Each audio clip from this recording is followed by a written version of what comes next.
Hi, in this video I'm going to take a look at multispectral imagery.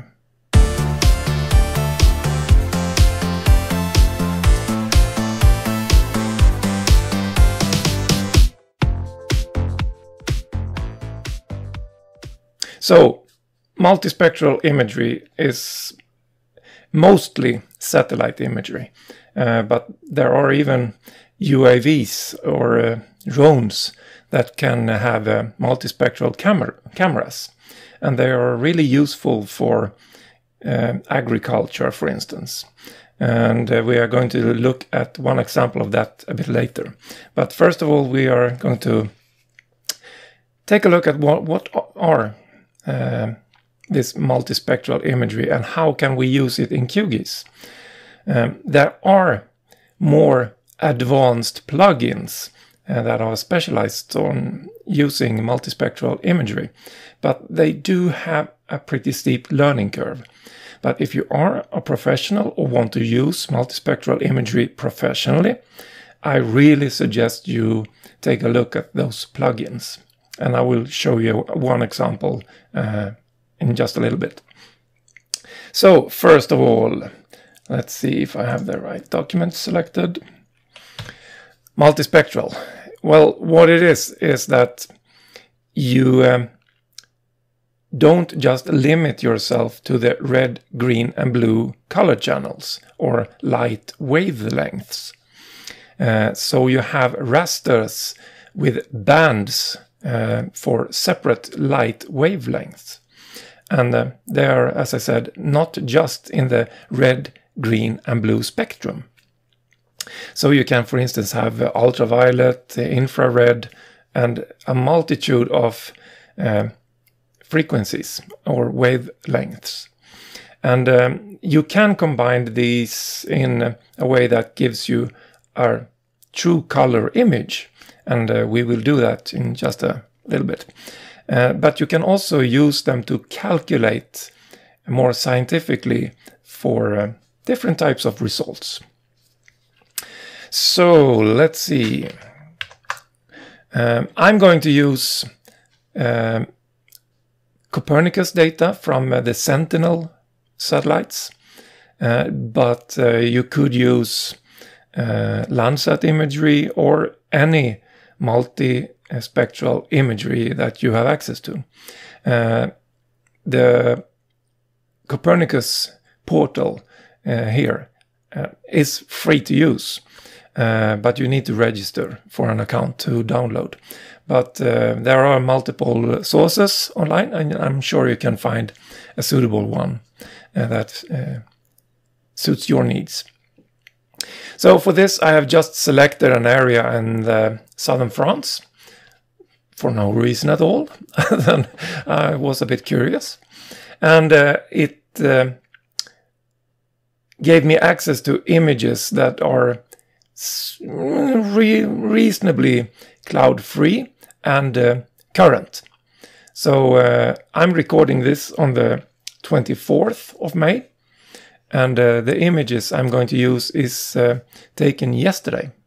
So they are really current images. But as you see when I scroll down here in the available imagery for this selected area, some are really cloudy. And that is the flip side of the coin when you are using satellite imagery. You can't be guaranteed that you will have a clear and cloud-free image. So you need to bear that in mind. There are multiple different variants of the packaging, and I'm not going to go into that. You can check other resources for the exact data you want. But most of them will include the bands that you will see me using here. So let's see, let's switch to QGIS.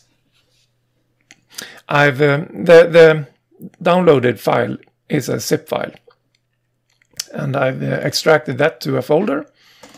And this is more or less the folder structure for this particular product. and depending on the product, it will look a bit different, maybe. So somewhere in this folder structure, you will find the raster imagery data.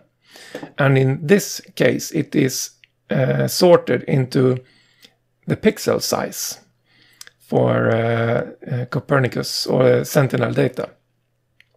There are 10-meter bands, 20-meter bands, and 60-meter bands. And they are in different wavelengths. The ones I'm going to use are all in the 10-meter band range. And here you have the band 2, 3, 4, and 8. You also have some other bands. And if you're impatient, you can just look for any band that's called TCI, that's true color, and drag and drop it into the canvas. And you will have a perfectly usable true color satellite imagery. And as I said, it's in 10-meter range. So if we pixel match it in QGIS, this is the kind of resolution you can expect from this type of image. So it won't give you can't read any license plates with it, but for example agriculture, it's probably good enough, unless you have really small plots that you need to take care of. So let's see. Yeah, bands. What kind of bands do we have? Let's go back to Sentinel-2. So Sentinel-2 has these bands. Band 1 is coastal aerosol, and I'm not sure exactly how you use that, but it's a 60-meter band, so it's not really good resolution, but it is probably good enough to do some analysis in the climate sector, for instance. We have the blue, green, and red bands, and I'm going to use those to start with to create a color image by myself and not use the already made one. And then I'm going to use band 8, that is near infrared. And that is going to be used to do some vegetation index calculations. And they are all 10-meter bands, so they are all in this folder here. So let's add band 2, 3, and 4. And as you see here, if we switch to layers, band 2, black and white, band 3, black and white, band 4, black and white. And that is because the bands are in a certain wavelength range, and the value of each pixel is the intensity of the light in that wavelength. So if it is really bright in the, let's see, so make sure I say the right one, band 4 is red, then it has a large portion of red in the band. But to get a complete picture, you need to combine those three. And you can do that by going to the raster menu. And let's see, miscellaneous build virtual raster. And we need to pick our input layers. 2, 3, and 4. Okay. The order is important, but we can work around that. And we want to make sure we have placed each input file into a separate band. If we are creating a mosaic with neighboring tiles of raster data, we can remove that. But now we want each band to be in or each file to be in a separate band. And I'll just do it to a temporary file. Okay, that's done. Now we have a virtual layer, and I'll turn the other ones off. That is color. But if we compare to the true color, it doesn't quite look the same. For instance, the sea is red. And that is probably due to the order of the bands. So red is band 1, but when I added it, we added them in the order band 2, 3, and 4. And band 4 is the red one. And that is the third one in the order that we added them. So by flipping red and blue here, we should get a more reasonable color scheme. It's not perfect yet, but just wait. In the min-max values, we can use different combinations for these layers. But if I take mean standard value and apply, and we can add a bit more standard deviations, like that perhaps. Can decrease this brightness.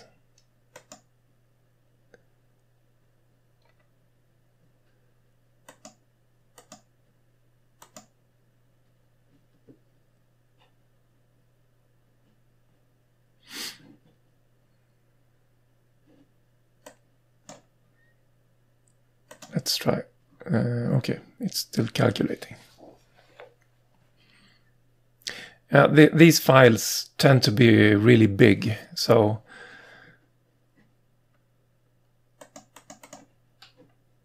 it's still calculating. Just be patient.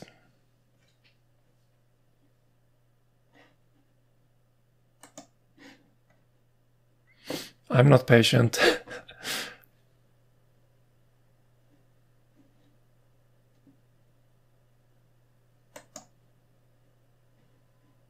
Oh, there we go. Now they updated. I don't think I'm going to use make a science out of this.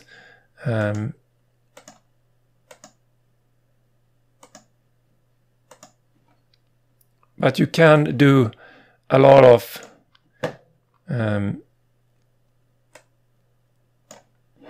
tweaking here. And hopefully you can get exactly the image that you want. So why should you do this when you already have a true color image? Well, you may not be completely satisfied with a true color image.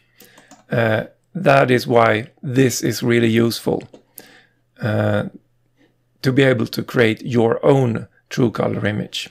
And it isn't harder than creating a virtual layer and applying some tweaks to the bands you have.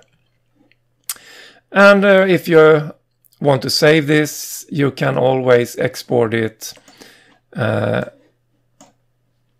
a file or to a database. So that's the true color imagery. But I want to use some calculations as well.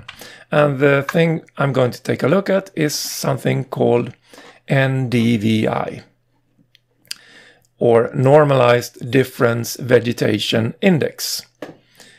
And this is a way to look at wavelengths in different areas and calculating how the vegetation is, how healthy it is, or if you are required to make some form of adjustments in your crop yield, or your watering, or if you need to add nutrients or something like that. I'm not an agriculturist, so I'm not sure exactly what to call it, but I will at least show you how you can create an NDVI imagery with QGIS. So let's see. For this, we will create a red to green map, where red is bad and the green is good. The values are kind of important, so we will need to make some adjustments for that. And the formula we are going to use, let's see, is here. It's near infrared minus the red divided by near infrared plus the red. And that will give us a value between -1 to +1. And it matters if it is minus or plus, so we can't just stretch the red and green between the maximum values. It really needs to be standardized, but more on that later. So near infrared minus red, near infrared plus red. And then we need to add the near infrared, and that was band 8. Like that. So we have band 4 and band 8, those two. And to create the NDVI layer, we can use the raster calculator in the processing toolbox. So just type raster calculator and you will get this. Now I'm not sure, but there are some predefined expressions, and I actually don't remember if I created this. I don't think so. So this should probably already be there. Maybe. So I can't guarantee it, but I will use it to start with. It will bring up a new what is it called? A new window with selectable areas or selectable layers. Anyway, near infrared, that was band 8, so we select band 8, and the red is band 4. Select band 4. Okay. Now we have these layers, band 8, near infrared, minus band 4, the red, divided by, I haven't gotten this to work, the ampersand, so I'm going to use the normal divided by, near infrared plus red. And that should be placed in a temporary layer. And I think I may need to set a reference layer. And I only need to select one of them. So I'll select the red layer. It says optional, but I have had some problem getting it to work without setting that one. So let's try.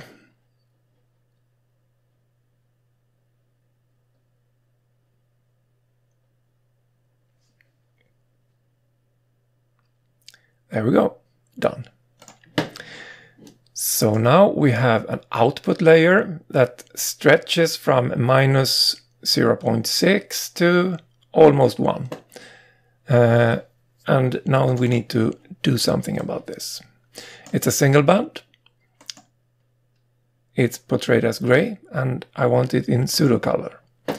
I select a color ramp that goes from red to green, if it isn't already selected. And to be able to compare data from one day to another, you really shouldn't just accept the default interpolation here. It should be exact values. No, wrong of me. You should not have it continuous. Yes, you should. What am I talking about? You should change the min-max values. So it goes from -1 to 1. Because that's the max range. Why? Well, if you just stretch it from the lowest to the highest value, you could end up with red values for 0. Because you don't have any negative values. And if you compare a picture with another one where you have negative values, that will give the impression that they are similar when they're not, if you know what I mean. So by setting the exact scale, that -1, that is red, and +1, that is green, and 0 is yellow, you can actually compare an NDVI picture from time to time and see the progress, if your changes in your fertilizing or whatever has made any changes. Okay. So here we have NDVI and rename NDVI.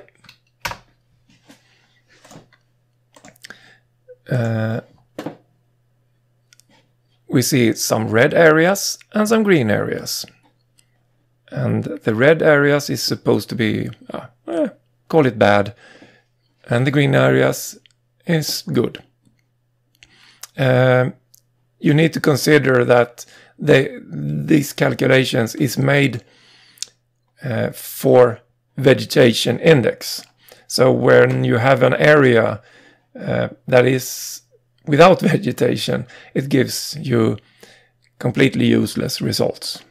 So water, for instance, that is pretty useless as an NDVI product. But I'm guessing these are fields for growing crops, and then at least we could compare those with each other to see which fields are better or in worse shape. So here, for instance, it seems to be doing good, and this area, that probably needs some attention. And if you go into smaller scale, we see that there is something that is better in the center of this field. I'm not sure why. And then there are darker or redder, more to the negative around it. So if you are a farmer, I assume this could be really useful, maximizing your crop yield. Yeah, that's it. That was showing how to create or manage multispectral imagery in QGIS without any plugins. So if you are doing this on a more professional level, or are going to use it extensively, and think that this is a bit blunt tool to use, there are plugins for this, and one of the most talked about is semi-automatic classification plugin. It is a really extensive plugin, and it requires some other libraries. So I'm not even sure if it worked for me right now. But you can read up on it on their homepage. And they have YouTube videos to train you in how to use it. And there's a user manual.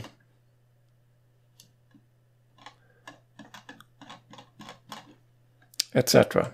And it really is extensive. You can do a lot of remote sensing, as it's called, or multispectral imagery analysis with this plugin. But it will require a few extra libraries, and it is not simple to use without training. So don't expect to get a lot out of it unless you actually read the user manual or use the tutorials. It really is a great plugin, but if you are not going to use it extensively, it's good to know that you can do simple stuff like this without it. And you don't need any extra libraries or anything to use it in QGIS like this. So that is all. See you next time.